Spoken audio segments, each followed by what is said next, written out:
அன்பே சிவம் மனமே குரு என்றுணர்த்திய குருவே போற்றி. சத்தும் சித்தும் எதுவென்று உணர்த்திய குருவே போற்றி. எனக்குள் இறைவனை உணர வைத்த குருவே போற்றி. நித்திய ஆனந்தமான நித்யானந்த குருவே போற்றி. குரு பிரம்மஸ்ரீ நித்யானந்தரே போற்றி போற்றி.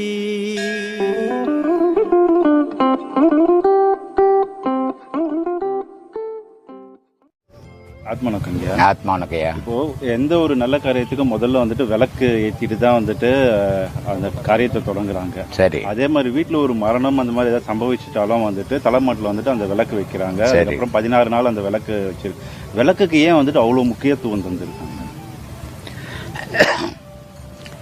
இந்த விளக்கு வெளியே கொளுத்துற விளக்கு. இது அந்த வெளியே கொளுத்துற விளக்குல புகை உண்டு, சிட்டங்கட்டும், எண்ணெய் ஊற்றணும், திரி போடணும், ஒரு விளக்கும் வைக்கணும். இதை 3ஐயும் போட்டு கொளுத்தியும் விடணும். இதையெல்லாம் பண்ணாதான் அது எரியும். அந்த விளக்குனுடைய அர்த்தம் என்ன அப்படின்னா, இப்போ நீ ஏதோ ஒரு பொருளை இங்கே போட்ட, பாவ பொருள் இங்கே போட்டுக்கிற. இந்த பாவ பொருள் காற்று அடிச்சதுன்னா இது எடுத்து போய் இன்னொரு இடத்துல விட்டுடும். அப்போது அந்த பாவ பொருள் அழியாது, இருந்துக்கினே இருக்கும் உலகத்தில். இல்லை இங்கே ஒரு பொருள் பாவ பொருளை போட்ட, தண்ணி வந்தது, அது அடிச்சும் போய் எங்கேயாவது ஒரு இடத்துல விடும், அது அழியாது. ஆனால் நெருப்பு வந்ததுன்னா எல்லாத்தையும் அழிச்சிடுவாங்க இல்லையா? நெருப்புக்கு மட்டும்தான் எல்லாத்தையும் அழிக்கக்கூடிய ஆற்றல் உண்டு. அப்போது இந்த நெருப்பு விளக்கு வெளியே கொளுத்தி வைக்கிறதுக்கு அடையாளம் என்னன்னா, அதே விளக்கு உனக்குள்ளே எரிஞ்சிக்கின்னு இருக்குது. உனக்குள்ளே எரியிற விளக்கை நீ பார்க்க முடியாததால், பார்க்க தெரியாததால் வெளியே குத்து விளக்கேற்றி, காமாட்சி அம்மா விளக்கேற்றி, ஏதோ ஒரு விளக்கை ஏற்றி வச்சு அதை வழிபடுற. ஆனால் அதனுடைய தத்துவங்கள் என்னன்னா, உனக்குள்ளவே ஒரு ஒளி இருக்குது, ஒரு விளக்கு இருக்குது. அந்த விளக்கு தான் உனக்கு உயிரே. இதை நம்மக்கிட்ட இருக்கிற ஞானத்தில் இருக்கிற உச்சக்கட்ட பாடம் வாங்கினவங்கெல்லாம் பார்த்துருப்பாங்க. அந்த விளக்கை, அந்த விளக்கு தான் அவனை வாழ வச்சுன்னுக்குது, அந்த ஒளி தான் அவன் உன்னை வாழ வச்சுன்னுக்குது. அதே ஒளியை உன்னால் பார்க்க முடியாத போது வெளியே கொளுத்தி, அது மரணமாக இருந்ததுன்னா பிணத்தை போட்டு தலைமாட்டில் கொளுத்தி வைப்பாங்க. ஏன்னா அதுக்குள்ளே இருக்கிற ஒளி வெளியே வந்துடுச்சு. அதுக்குள்ளே இப்போ ஒளி இல்லை. ஒளி இல்லாதால அது செயல் இல்லை, செயல் இல்லாதால அது இனிமேல் உதவாது அப்படின்ட்டு தூக்கின்னு போயிடுறான். அப்போது அந்த விளக்கினுடைய அடையாளமே உனக்குள்ளே இருக்கிற ஒளியை பார்க்கறதுக்கு தான். ஆனால் அதை பார்க்க தெரியாதவங்க வெளியே வச்சு கும்பிடுவாங்க. ஆகக்கூடிய அந்த ஒளியைத்தான் கும்பிட்டுன்னுக்குறோம். ஒளின்றது ஒன்று இல்லைன்னா உயிர்ன்றது ஒன்று இல்லை மனிதனுக்கு.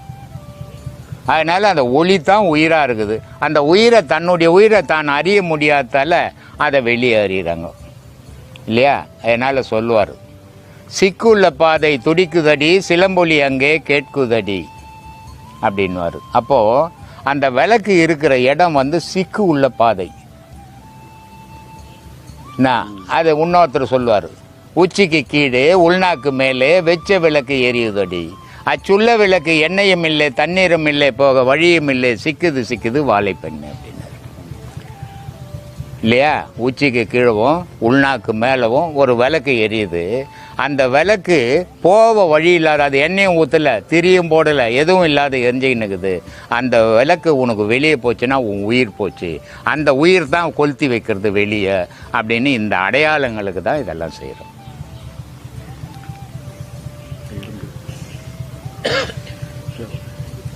கண்ணன் தான் வந்துட்டு மகாபாரதம் போர் நடக்கிறதுக்கும் முடிகிறதுக்கும் எல்லாத்துக்குமே காரணம் என்று சொல்கிறாங்க. ஏன்னா எல்லாரும் வந்துட்டு மரணம் சம்பவிக்கிறதுக்கு வந்துட்டு கர்ணன் தான் மெயின் காரணம், அர்ஜுனரோ யாருமே இல்லைன்ட்டு சொல்லியிருக்கு. ஸோ அந்த மாதிரி இருக்கிறச்சே வந்துட்டு கண்ணன் நினச்சா வந்துட்டு ஒரு நிமிஷத்துல வந்துட்டு எல்லாருடைய குணங்களையும் நல்ல விதமா மாத்திட்டு இருக்கலாம். அப்படி மாத்தாம எதுக்கு இவ்வளோ பெரிய போர்னு ஒன்று நடத்தி நிறைய உயிர் வந்துட்டு மரணம் சம்பவிச்சு ஒரு யுகமே வந்துட்டு மாறுறதுக்காக வந்துட்டு காரணமானது? சுயம்புன்னு ஒன்று இருக்குது. சுயம்புன்னா தனித்துன்னு அர்த்தம் இல்லையா?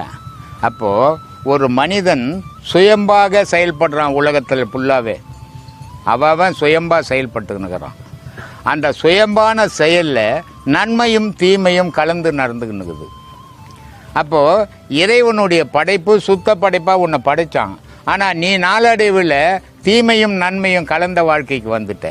இப்போது இந்த தீமையாகப்பட்டது நன்மையை கடந்து உச்சகட்டத்தில் நிற்கிது. அப்போ என்ன பண்ணணும்? கடவுள் உன்னை கடவுள் படைப்பு நல்ல படைப்பாக படைத்தான். நீ வாழ்க்கையில் உச்சகட்ட தீமைக்கு வந்துட்ட. இப்போ உன்னை அழிச்சாதான் அடுத்த நன்மை பிறக்கும். உன்னை அழிக்கலைன்னா அடுத்த நன்மை வராது. ஒரு பொருள் அழிஞ்சாதான் இன்னொரு பொருள் உருவாகும். அப்போது அந்த தீமையை அழிக்கிறதுக்காக மகாபாரதத்தில் கண்ணனுடைய அவதாரம். கண்ணனுடைய அவதாரம் அந்த ஒருத்தனை மட்டும் அழிக்கலை, அதில் 3 பேரை அழிக்கிறார். கம்சனையும் அதில் தான் அழிக்கிறாரு. கம்சன் யார்? சொந்த தாய் மாமன். அவன் பண்ண தீமை. அவன் அரசனாக இருந்து இன்னொரு அரசனை பிடிச்சி உள்ளே போட்டு யசோதையை சித்திரவதை பண்ணி, அப்போது அந்த கண்ணன் தான் அவனை அழித்தான். அழிச்சாதான் உலகத்துக்கு தீமை செய்கிறவன் அழிவான் அப்படின்றது உலகத்துக்கு தெரிய வைக்க முடியும். கண்ணன் கடவுள் வந்து எல்லாரையும் நன்மையாகவே மாற்றிட்டாருன்னு சொன்னால் இங்கே நன்மை தீமையே இருக்காது. உலக செயல்கள் மாறி போயிடும். அதனால் தீமையும் நன்மையும் சேர்ந்ததான் உலகம். ஆனால் நன்மையினுடைய செயல் என்ன? உனக்கு பாதிப்பு இல்லை. தீமையினுடைய செயல்னா ஒரு நாளைக்கு உனக்கு பாதிப்பு வரும். இந்த பாதிப்பாகப்பட்டது மனிதன் எடுக்கும்போது அந்த பாதிப்பிலிருந்து நீ தப்பிக்கலாம். கடவுளை எடுக்கும்போது தப்பிக்கவே முடியாது. அதுதான் மகாபாரதம்.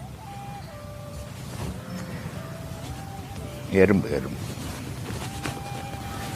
குரு வந்துட்டு ஒரு குரு இருக்காருன்னா அவர் இருக்கும்போது அந்த புகழ் வந்துட்டு பரவ மாட்டேங்குது. அவருக்கு அப்புறமா பார்த்தீங்கன்னா ஒரு புகழ் வந்து உலகம் முழுக்க நிறைய பரவிடுது. சரி, குரு இருக்கும்போது அவர் புகழ் வந்துட்டு அவ்வளோ வேகமாக வந்து பரவ மாட்டேங்குது. உங்கள் வீட்டு பக்கத்தில் ஒரு பெரிய கோயில் இருக்குது. பக்கத்தில் 4 அடி எடுத்து வச்சிங்கன்னா அந்த கோயிலுக்கு போயிடலாம். ஆனால் அந்த கோயிலில் போய் நீங்கள் சாமி கும்பிட்டதே கிடையாது இது வரைக்கும். இங்கேருந்து திருப்பதிக்கு போகிறீங்க, இங்கேருந்து திருச்செந்தூர் போகிறீங்க, இங்கேருந்து பழனிக்கு போகிறீங்க, இங்கேருந்து ஸ்ரீரங்கம் போகிறீங்க. ஏன்? அங்கேயும் சாமி தான். இங்கே பக்கத்துலேயே இருக்கிற கோயிலையும் சாமி தான். அந்த கோயிலில் சாமி இருந்தால் இந்த கோயிலில் சாமி இருக்காது, இந்த கோயிலில் சாமி இருந்தால் அந்த கோயிலில். எல்லா கோவிலும் தெய்வம் சக்தி இருக்குது. ஆனால் ஏன் போய் கும்பிட மாட்டேன்ற?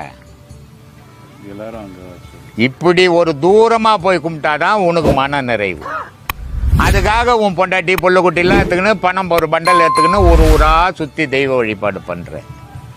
ஆனால் உன் பக்கத்தில் இருக்கிற கோயிலினுடைய அருமை உனக்கு தெரியல. ஆனால் எங்கேயோ இருக்கிறவனுக்கு உன் பக்கத்தில் இருக்கிற கோயிலினுடைய அருமை தெரிஞ்சு அந்த கோயிலுக்கு அவன் வந்து போகிறான். இது மனிதனுடைய இயல்பு. எப்பவுமே ஒரு குருவாகப்பட்டவர் எப்படி இருக்கணும் அப்படின்னா அடக்கத்தோடு இருக்கணும். அந்த குருவாகப்பட்ட அவருடைய சீடர்களையும் அடக்கி வச்சிருக்கணும். அப்படி அடக்கி வைக்கும்போது ஒரு நல்ல குருவினுடைய விளம்பரம் இருந்தால் மட்டும்தான் இன்னைக்கு உலகத்துக்கு தெரியும். விளம்பரம் இல்லாத எவ்வளோ பெரிய மகானாக இருந்தாலும் இந்த உலகத்துக்கு தெரியாது.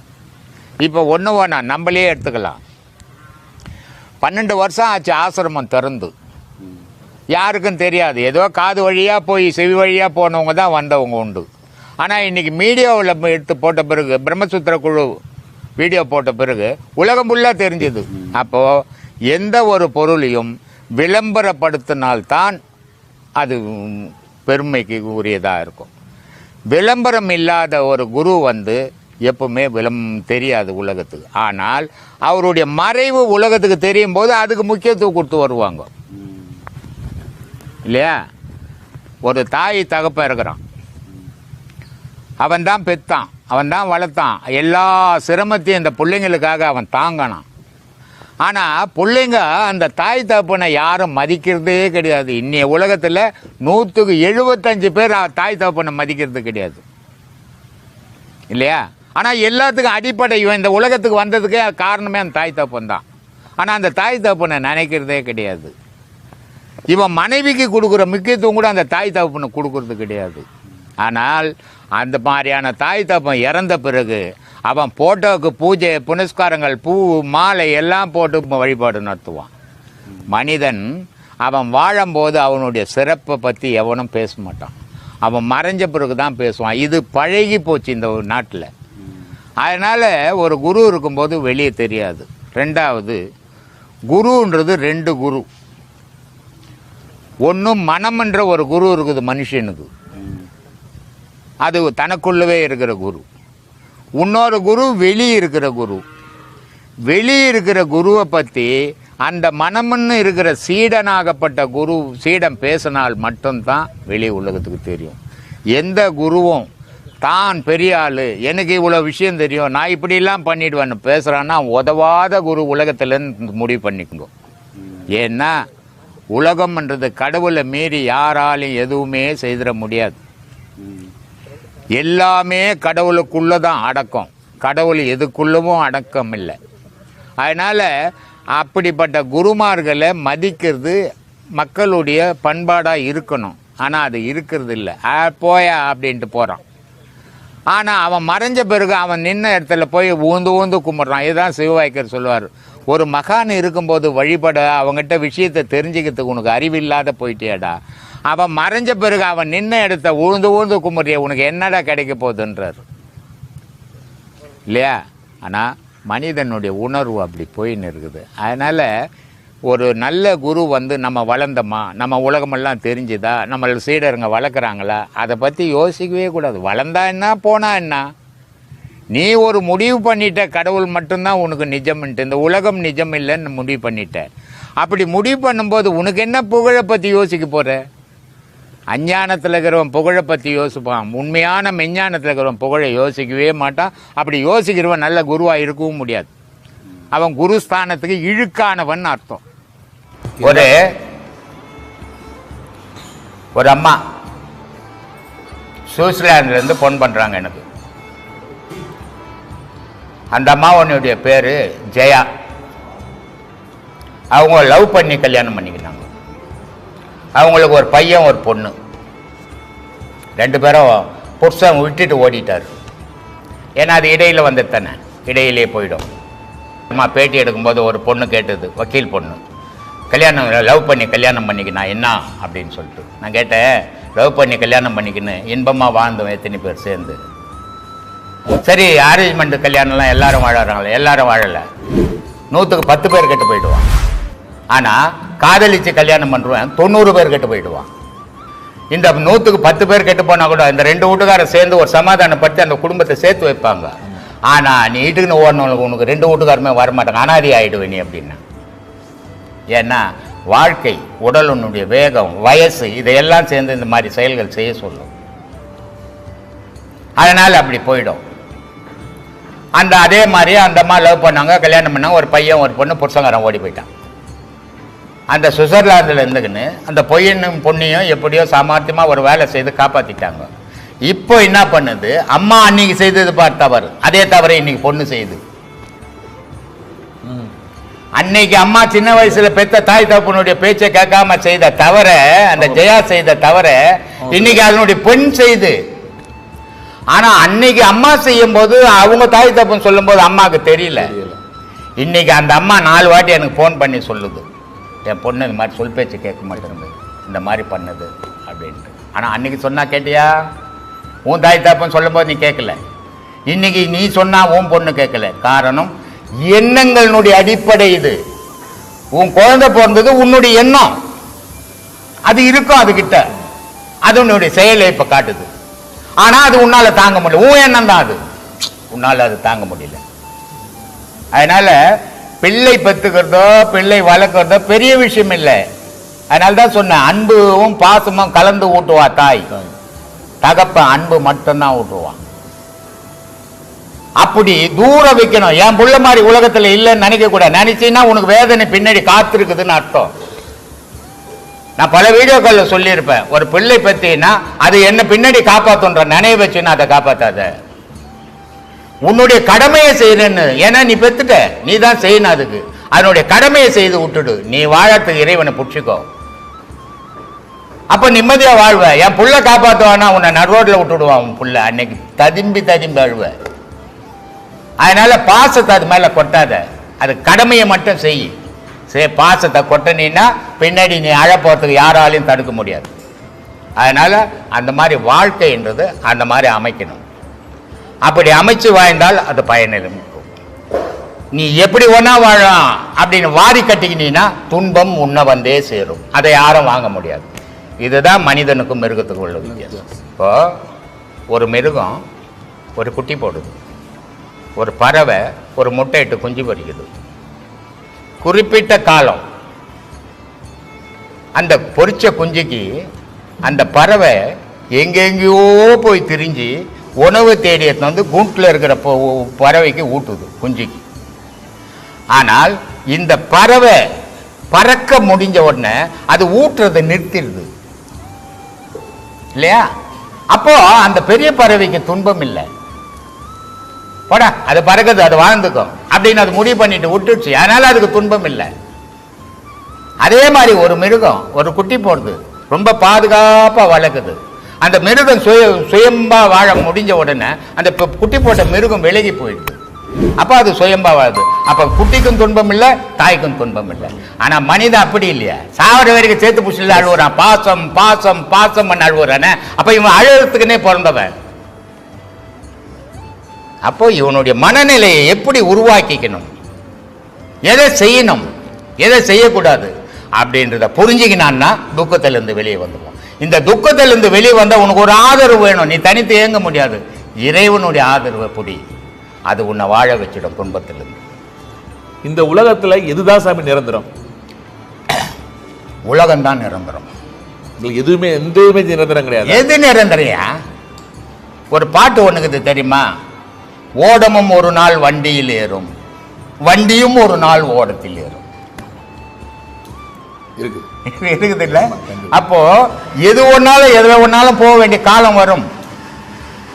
ஆனா உலகம் அழியாதது, நிரந்தரமானது. நீ மீது எல்லாம் பொய்யாந்து.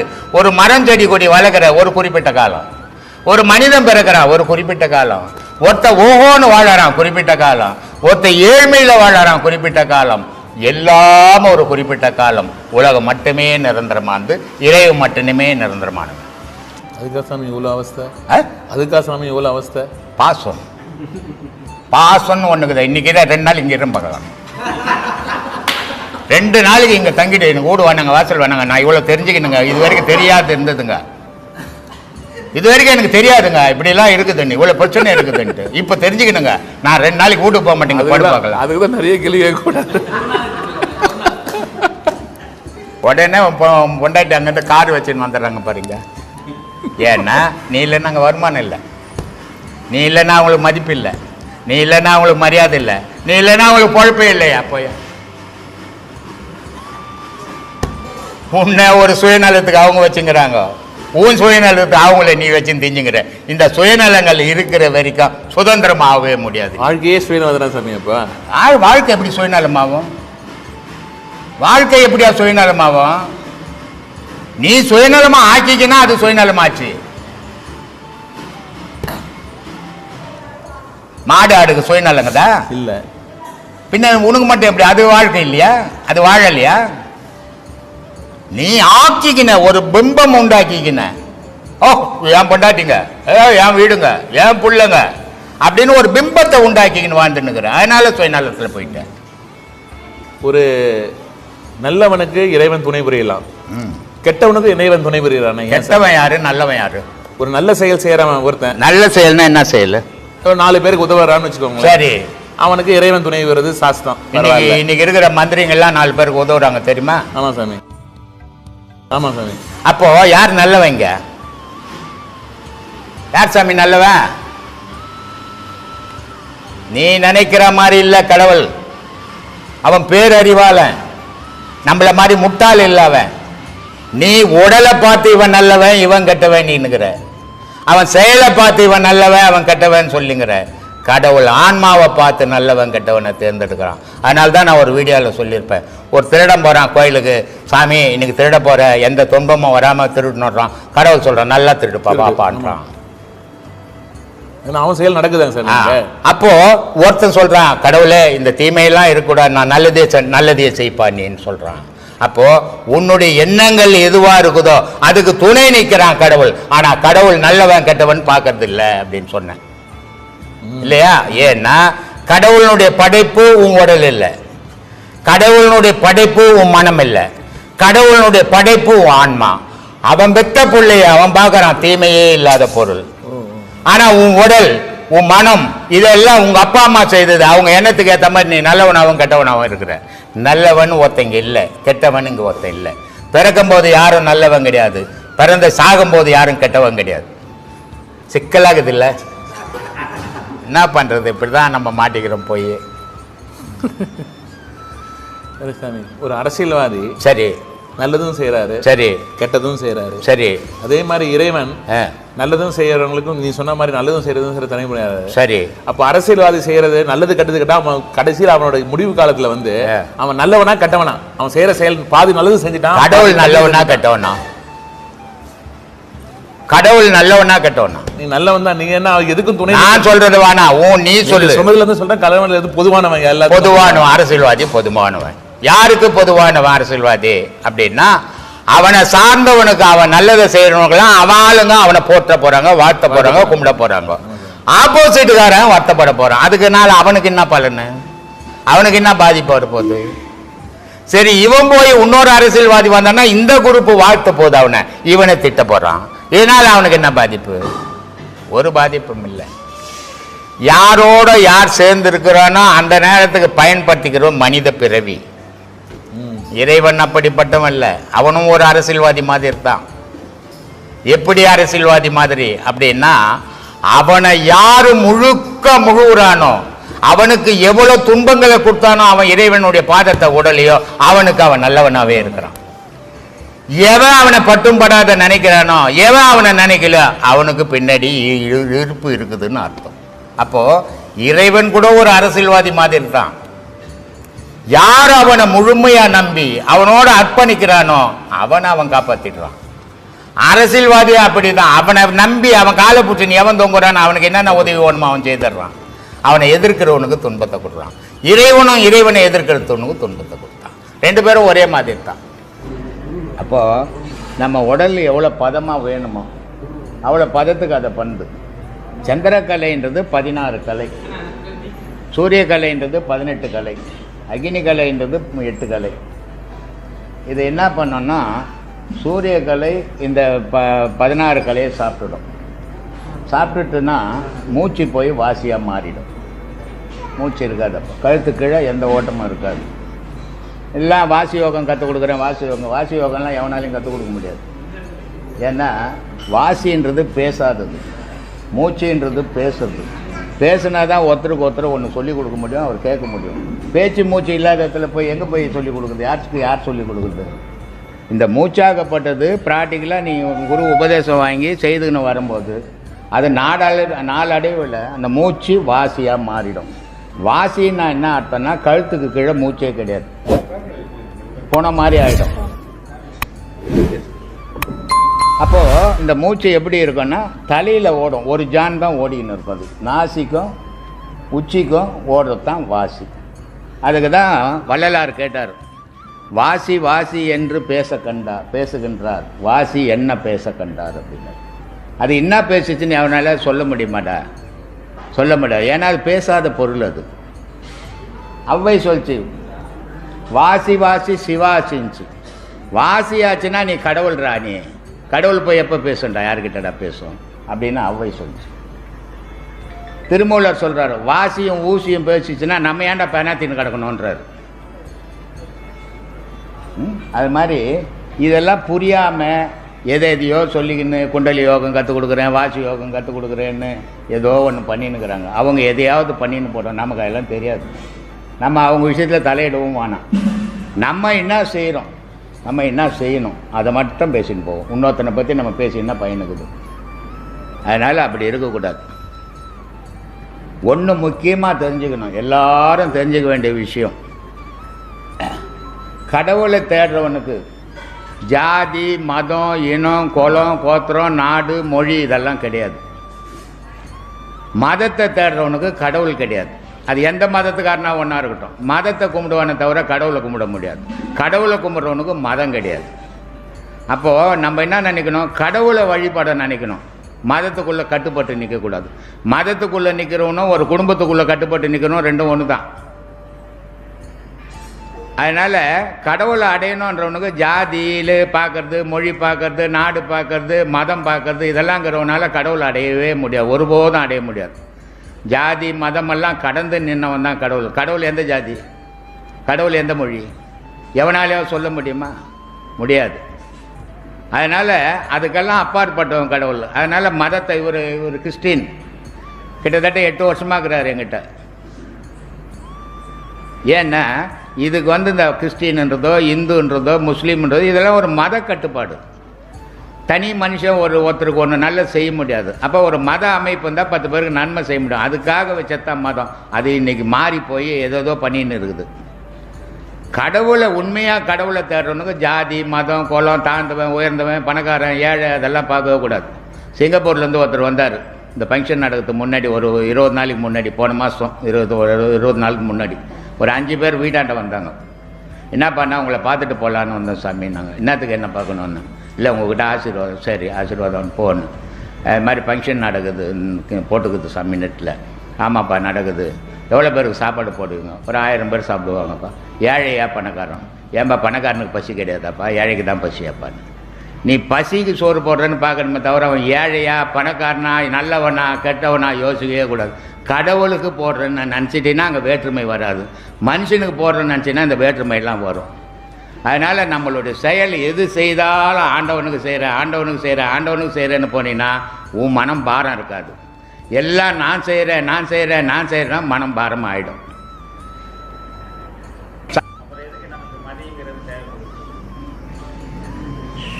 ராமா ராமா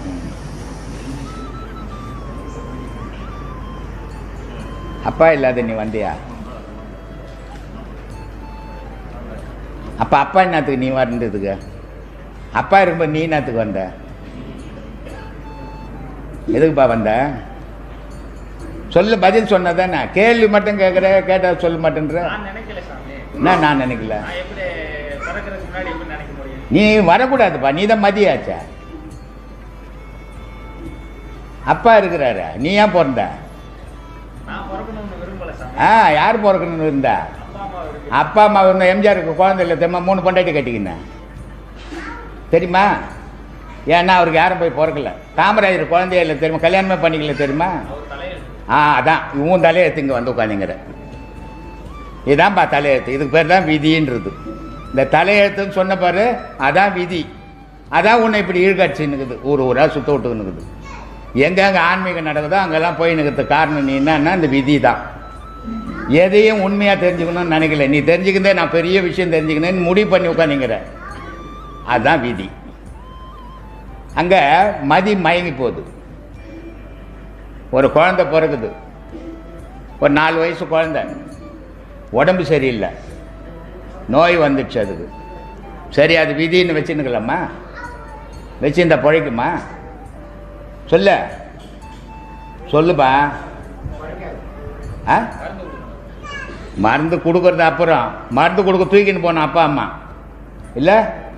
அப்போ அந்த குழந்தைக்கு நோய் வந்தது விதி, அந்த அப்பா அம்மா தூக்கின்னு போகிறது மதி. அதை எப்படியாவது காப்பாற்றணும். ஆனால் மதி காப்பாற்றணும்னு தூக்கின்னு போயும் விதி முடிவு பண்ணியிருந்துன்னு வச்சுக்கோ, எந்த மருந்து கொடுத்தாலும் அதுக்கு உடம்புக்கு ஒத்துக்காது, கூடும். அதுக்கு பேர் தான் விதி. போய்ச்சிக்கிச்சுன்னா மதி. உலகத்தில் நீ பிறந்தது விதி, போக போகிறதும் விதி. இந்த இடையில வாழறதுமா அதான் மதி. புரிஞ்சுதா? சொல்லுங்கப்பா, சொல்லுங்க சாமி. மதின்னு ஒன்று இல்லைன்னா செயலுன்னு ஒன்று இல்லை. நீ பிறந்துட்ட விதி உட்காயினாக்க தானே. ஏன் மருந்து செய்துன்னுக்கிற? மருந்து செய்யறது மதி, பிறந்தது விதி. நீ என்ன மருந்து செய்தாலும் நீ போகிறது விதி. அதனால உலகம்ன்றது விதியும் மதியும் கலந்தது தான், இன்பம் துன்பம் கலந்தது தான், இரவு பகல் கலந்தது தான், ஆணு பெண்ணு கலந்தது தான். ரெண்டா தான் இருக்குது, ஒன்றா எதுவுமே இல்லை. ஒன்றா இருந்துச்சுன்னா அது கடவுள். அதெல்லாம் நீ போக முடியாது, வயசாகி போச்சு உனக்கு. அதெல்லாம் ஒரு 6 வயசு 7 வயசில் வந்துருந்தீங்கன்னா இரவு பகல் இல்லாத இடத்துக்கு போகலாம். இப்போல்லாம் போக முடியாது. இப்போ இருட்டான இடத்துக்கு தான் போயிடுவேன். ஏன்னா உன் விதி இருட்டுக்கு தான் வலிச்சும் போகுது, வெளிச்சத்துக்கே வரமாட்டேன்றது. அப்போ அவன் செயல் சரியில்லைன்னா அவன் பைத்தியன்னு உனக்கு தெரியுது. அப்புறம் அவனுக்கு மனம் உண்டான மனம் இருந்தால் தான் உன்னை சொல்லிடுவேன், அவன் பைத்தியக்காரன் இருந்தாலும் என்ன பைத்தியக்காரன் சொல்கிறான்னு சொல்லிடுவானே. மனம் இல்லாதது தானே பைத்தியமாச்சு. அதை தெரிஞ்சுக்கினே கேள்வி கேட்டால் எப்படி அது? சொல்லுப்பா. ஐயா, மரணத்துக்கு பிறகு மறுபிறப்பு என்பது உண்டு. இருந்துட்டு போட்டோம். உண்டு. மறுபிறப்பு இப்ப மரணத்துக்கு பிறகு இல்லைன்னா இப்ப நீ எங்கிருந்து வந்த? மறுபிறப்பு தான். நல்வினை தீவினையை பொறுத்து மறுபிறப்பு உண்டு. நல்வினை தீவினை பொறுத்து இல்ல மறுபிறப்பு. மறுபிறப்பு வந்துகினே இருக்குது. நல்வினை தீவினையை பொறுத்து வாழ்க்கை அமைப்பு. இப்போ நீங்க நல்லா பிறந்திருக்கிறீங்க, கை காலெல்லாம் நல்லா இருக்குது. அதே ஒரு அப்பா அம்மா நல்ல அப்பா அம்மாவுக்கு இருக்கிற குழந்தை கண்ணு இல்லாத பிறகுது. அப்போ அது என்ன காரணம்? ஏன் அது கண்ணு இல்லாத பிறக்கணும்? நல்ல அப்பா அம்மாவுக்கு கால் இல்லாத நொண்டியாக பிறகுது ஒரு குழந்தை, அது ஏன் பிறக்கணும்? இதுதான் நல்வினை தீவினை அடையாளம். நல்வினை தீவினைன்றது கடையில் விற்கிற பொருள் மாதிரி எடுத்து வாங்கிட்டு வந்து காட்ட முடியாது. அனுபவத்தில் எடுக்கிறது தான் நல்வினை தீவினை. இவன் கெட்டதை செய்துக்கிறான், இவன் அனுபவிக்கிறான். இவன் நல்லதை செய்துக்கிறான், நல்லா இருக்கிறான். ஆனால் இப்போ நல்லது செய்து நல்லா இருக்கிறான், இன்னும் நல்லது செய்து அடுத்த பிறகு இன்னும் நல்லா இருப்பான் அப்படின்ற நம்பிக்கை வரணும். ஆனால் நம்ம என்ன பண்ணுறோம்? நம்ம நல்லா இருக்கிறோம், அவன் எப்படி இருக்கிறா பத்தியா, எப்படி இருக்கிற பத்தியா, நான் பத்தியா எப்படி இருக்கிறேன்னு கையாட்டுறோம். நாளைக்கு அவனை விட நம்ம மோசமாக போயிடுவோம். அந்த ஆணவம் இருக்கக்கூடாது. இதுதான் வழி. இதை பற்றி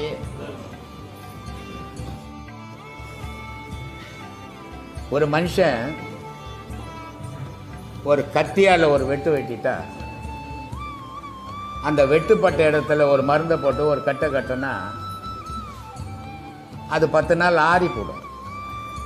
10 வருஷத்தில் அந்த காயம் தெரியாமல் போயிடும், மறைஞ்சு போயிடும். ஆனால் பெண்ணுன்னு உள்ள உடலில் ஏற்பட்ட காயம் இருக்குது, பிறப்புலேருந்து இறப்பு வரைக்கும் அது மறையிறதே கிடையாது. பிறக்கும்போது எப்படி காயமாக இருந்ததோ இறக்குற வரைக்கும் அந்த காயமாகவே இருக்குது. அதனால் சொல்கிறான், ஆறாத பெருமுன்னில் அழிந்து கிடவாமல் தேராத சிந்ததனை தேற்றுவது எக்காலம். பெண்ணே கதி, பொண்டாட்டியே கதி, பிள்ளையே கதி, சொத்தே கதி, இதிலேயே அவன் அறிவு ஆழ்ந்து சிந்திக்காம உன்னை பற்றி சிந்திச்சு நீ இறைவனோட எந்த காலத்துலடா சேர போற? இப்படி நமக்குள்ளவே நம்மளை தேடி தேடி தேடி நம்ம அசுத்தத்தில் இருக்கிறோம். சுத்தத்துக்கு வர முயற்சி பண்ணுறோம். சரி, சுத்தம் மட்டும் போதுமானா போதாது. சுத்தத்திலேருந்து அதை விட உயர்ந்தது பரிசுத்தம்னு ஒன்று இருக்குது. அந்த பரிசுத்தத்தில் போகணும். பரிசுத்தத்தில் போகும்போது கூட நீ இருப்ப. ஆனால் அந்த பரிசுத்தத்தை அழிஞ்சதுன்னு சொன்னால் நீயே இருக்க மாட்டேன். அப்போது நீயே இல்லாத நிலையில் இன்பமும் இல்லை, துன்பமும் இல்லை. எப்போ ஒருவனுடைய மனம் இன்பத்தை விரும்புதோ அதனுடைய தொடர்ச்சி துன்பம். எப்போ ஒருத்தன் துன்பத்தை படுறானோ அதனுடைய தொடர்ச்சி இன்பம்.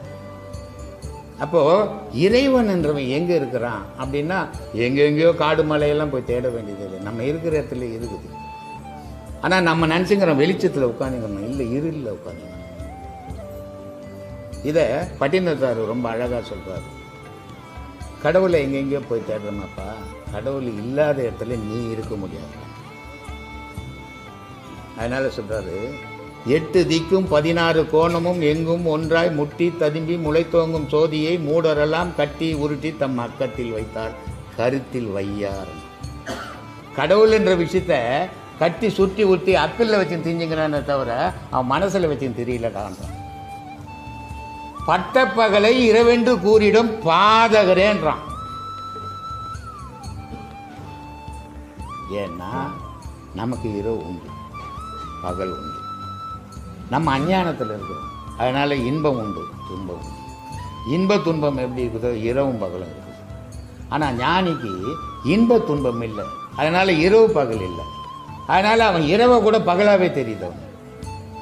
அவனும் மனுஷன்தான், நம்மளும் மனுஷன்தான். ஏன்? அவன் அதுக்காக முயற்சி பண்ணி அதை தேடிக்கிறான். இப்போது ஒரு தையல் தொழில் இருக்குது, ஒரு டர்னர் தொழில் இருக்குது, ஒரு சமையல் தொழில் இருக்குது, ஒரு கார்பெண்டர் தொழில் இருக்குது. உலகத்தில் இத்தனை விதமான தொழில் இருக்குது இல்லை? ஒரு டர்னர் தொழில் செய்கிறவனை போய் நீ மனுஷன் தான்பா, நீ டெய்லரை ஒரு சட்டை ஒன்று தைச்சு கொடுப்பாங்க சொல்லு. யோ ஏன் மனுஷன் தைக்கக்கூடாதுன்னு கேள்வி கேட்க முடியுமா?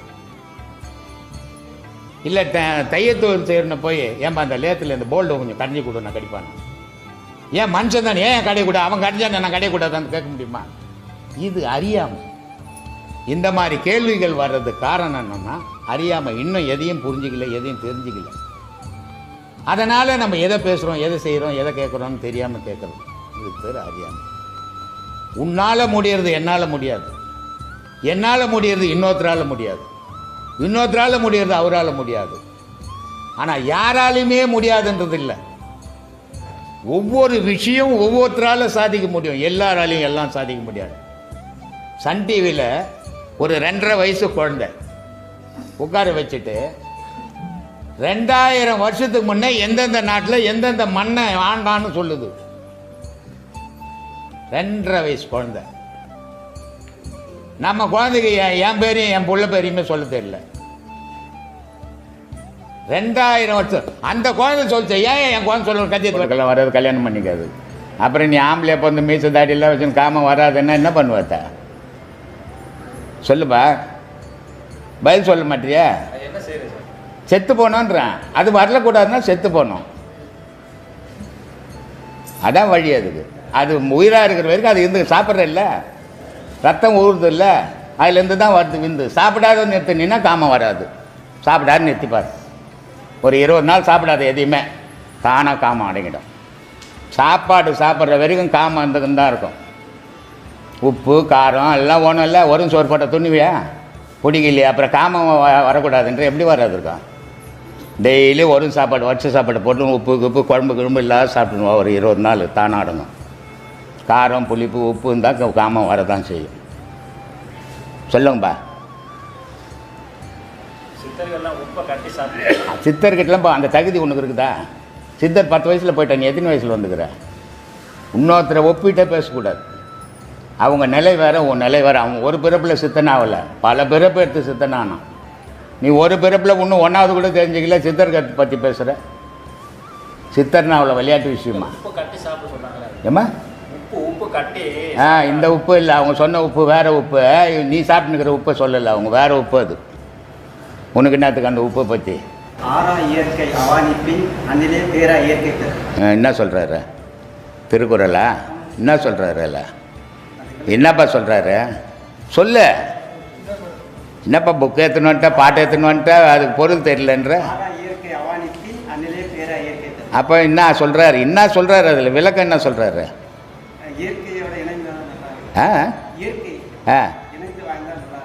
இயற்கையோட இணைந்து. ஆசை இல்லாத இயற்கையோட வாழ முடியுமா உன்னால?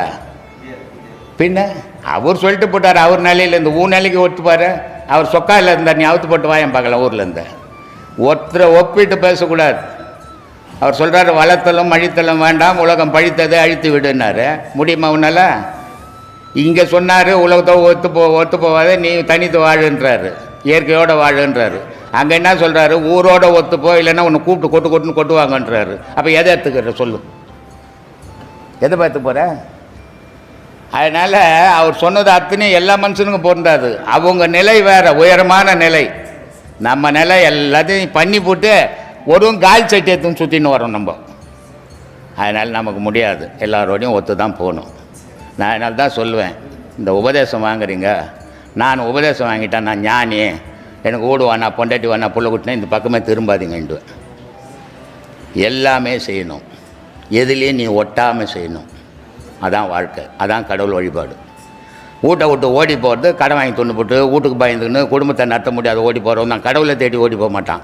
அவன் எங்கே போய் இமயமலையில் விட அவன் எண்ணெல்லாம் வீட்டில் தான் இருக்கும், உடல் தான் அங்கே இருக்கும். அதனால் சாதனைன்றது இருக்கிற இடத்துலேருந்து சாதிக்கணும், அதான் சாதனை. ஓடி போய் சாதிக்கிறது சாதனை இல்லை, அது பயம்.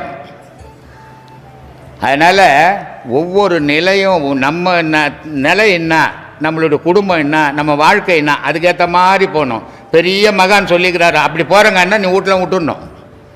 அது முடியாத காரியம். இல்லையா? ஒருத்தர் என்கிட்ட வந்தார், எனக்கு யாருன்னு அவருக்கு தெரியாது, நான் யாருன்னு அவருக்கு தெரியாது. டீ கடைக்கார் சொன்னார் போலுக்குது அவர்கிட்ட, இது மாதிரி பாண்டு குருநாதர் அவருன்ட்டு. அவர் உட்காந்து நேராக உட்காந்துக்கிட்ட நேராக என்கிட்ட வந்தான், சாமி நான் இமயமலைக்கு போகிறேன் அப்படின்னா. எதுக்கு இமயமலை போகிறேன்? இமயமலை போனேன் என்ன சிவபெருமான் அங்கே உட்காந்துக்கிறாரு, உன்னை வான்னு கூப்பிட்டுக்குன்னு. குடும்பத்தை காப்பாற்றுறதுக்கு வக்கு இல்லை, பயந்து ஓடி போகிறோம், கடவுளை தேடி ஓடி போறியா? இருக்கிற இடத்துலேருந்து எவன் சாதிக்கிறானோ அவன் தான் சாமர்த்தியசாலி. ஓடி போய் சாதிக்கணுன்றவெல்லாம் சாமர்த்தியசாலி, பயம் அவனுக்கு. குடும்பத்தை ஒரு கையில் பிடிக்கணும், கடவுளை ஒரு கையில் பிடிக்கணும். எல்லா குடும்பத்திலையும் நமக்கு வயசானோடனே பிள்ளைங்க நம்மளை கேட்டில் வெளியே வச்சுருவாங்க, உள்ளே சேர்க்க மாட்டாங்க வீட்டு உள்ள. இல்லை, எல்லாருக்கும் அந்த கதி தானே, உலகமே அதுதானே. அப்போ தள்ளாட்டம் வரும். தள்ளாட்டம் வரும்போது அப்போ வரும் நமக்கு எண்ணம், அது வரைக்கும் நம்ம சம்பாதிக்கிறோம், வீடு நம்ம பேச்சு கேட்குது, எல்லாம் கேட்குது, நான் தான் பெரிய ஆளுன்னு வீட்டில் இருப்போம்.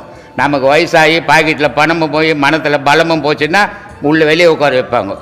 வெளியே உட்காரும்போது இவ்வளோ சம்பாரிச்சேன், இவ்வளோ போட்டேன், பிள்ளைங்களை காப்பாற்றினேன், இப்போ என் கதி என்னான்னு தெரியலையேன்னு நினைக்கிறப்பார். அப்போ 2 கையில் கடவுளை பிடிச்சிடணும். ஓடா யாரும் வேணா, எனக்கு கடவுளுக்குறான்டான்ற எண்ணம் வரும். அது இப்போதுலேருந்து பழகினா தான் வரும், அப்போ திடீர்னு வராது. அதுக்காக தான் இதை பண்ணுங்கன்றது. நன்மையிலே தீமை செய்யற வரைக்கும் பறப்பு இறப்பு இருக்கா? இருந்தே தீரும். அப்போ மனுஷன் ரெண்டுத்துல ஏதாவது பண்ணியே இருப்பான். அப்போ பறப்பு இறப்பு. இதனால தான் நீ எந்த வழியில் போறியோ அதுக்கேற்ற மாதிரி செயல் வந்துடும் உனக்கு. நல்ல பாதையில் போகும்போது, கடவுள் பாதையில் ஞானத்தில் இதிலெல்லாம் போகும்போது என்ன ஆகிடும், தானாகவே நீ கெட்டதுலேருந்து விலகினே வந்துடுவேன். இப்போ கெட்டதே செய்தின்னா நான் 10 பிறப்பெற்ற பிறகு நீ கடவுளில் சரினா, நல்லதே செய்யும்போது 2 பிறப்பில் கடவுள்கிட்ட போய், இதான் வித்தியாசம்.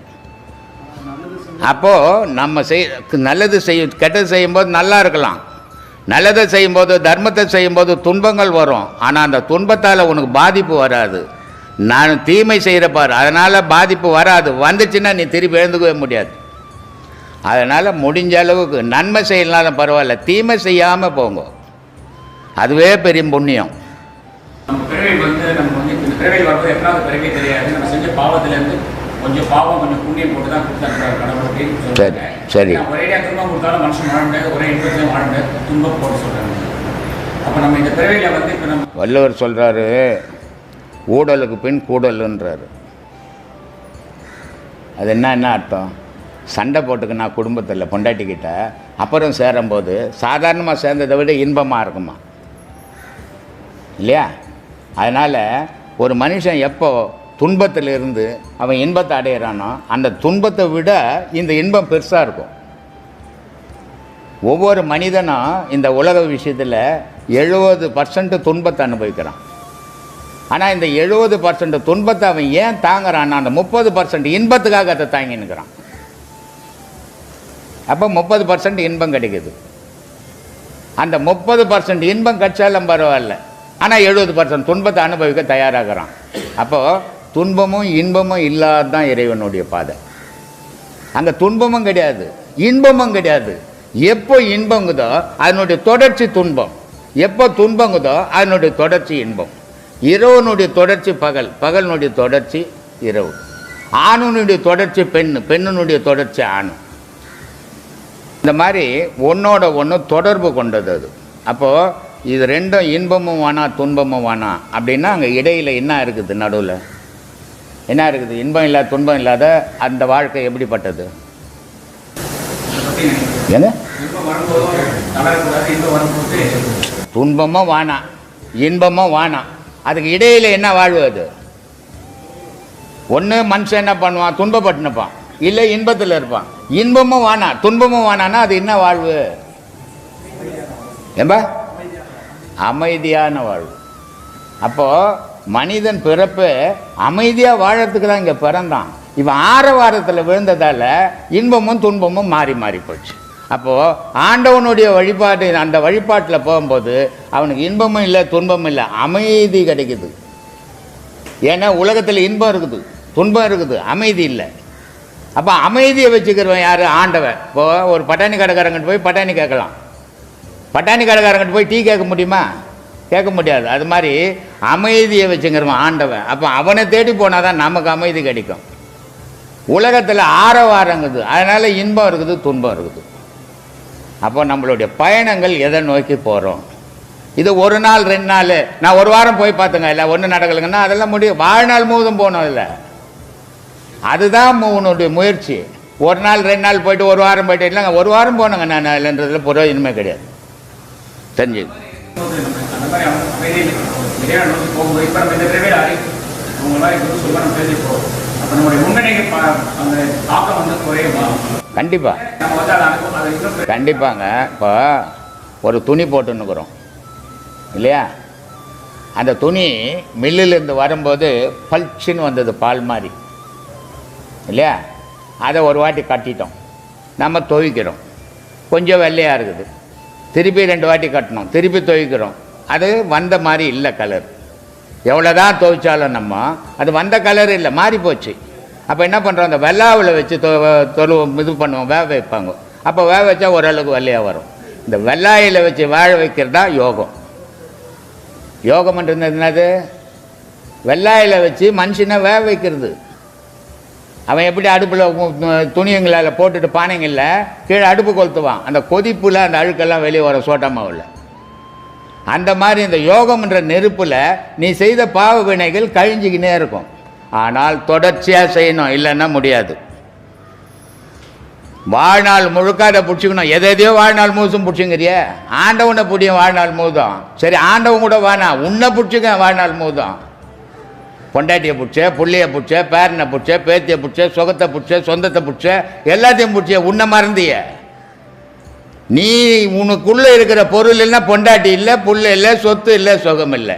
அப்போ உன்னை வாழ வச்சுங்கிற பொருளை நீ என்னைக்காவது நினச்சி பார்த்தியா ஒரு நாள்னா? இவ்வளோ பேர் புகழ், இவ்வளோ சொத்து சொந்தங்கள் எல்லாத்துக்கும் அடிப்படையாக தானே. 5 வயசுல செத்துருக்கலாம், பிறந்த உடனே செத்துருக்கலாம், 30 வயசில் செத்துக்கலாம், இவ்வளோ நாள் உன்னை காப்பாற்றின்னுக்குதே, அந்த பொருளை மறந்துட்டுமே. இதான் நன்றி மறந்ததுன்றது. எது நமக்கு நன்மை செய்தோ அதை மறந்துட்டு யார் எதிர்த்து நிற்கிறானோ அவனுக்கு போய் நன்மை செய்துங்கிறோம் உலகத்தில் இல்லையா. இதை யோசித்தால் புரியும், யோசிக்கலன்னா புரியாது. சொல்லுங்க. தேக உணர்வே இல்லாமல் எப்படி? நான் தான் சொன்ன செத்துட்டா இருக்குல்லம்பா, ஒரே பதில் தான் அதுக்கு. செத்தால் உணர்வு கிடையாது, 8 வச்சுனாலும் அங்கேயே கிடக்கும். என்னான்னு கேட்க போதில்லை, அது ஒரு வழி தான் அதுக்கு, வேறு வழியே கிடையாது. அது டாக்டரு குடலையே வயிறெல்லாம் ஆப்ரேஷன் பண்ணுறாரு, அவர் நினச்சா நெற்றிக்கண் திறந்துடலாம். முதல்ல நெற்றிக்கண் எங்கே இருக்குது? எவன் நான் சொல்கிறதெல்லாம் பொறிக்கிற பொருளுக்குதா? விளையாட்டு விஷயம் நினச்சிங்கனாக்கா கல்யாணம் ஆச்சா? என்ன பண்ணா வேலை செய்கிற? ஏன் பண்ணுற அந்த வைத்தியம்? ஏன் நீ பண்ணணும்? ஏன்பா பண்ணணும்? ஏன் பண்ணுற? ஏதோ ஒன்று பண்ணணும்னு ஏன் பண்ணுற? நீ பாட்டு சும்மா இருக்க வேண்டியது தானே. எதுக்காக பண்ணுறத? சோத்துக்காக பண்ணிங்கிற. அது எதுக்கு உனக்கு சோறு? நீ தான் சாக போடணும், உணர்வே இல்லாதக்கிறனாச்சு, உனக்கு எதுக்கு சோறு? இதெல்லாம் செய்யக்கூடாது, சும்மா உட்காந்துரு, அதான் சுகம்.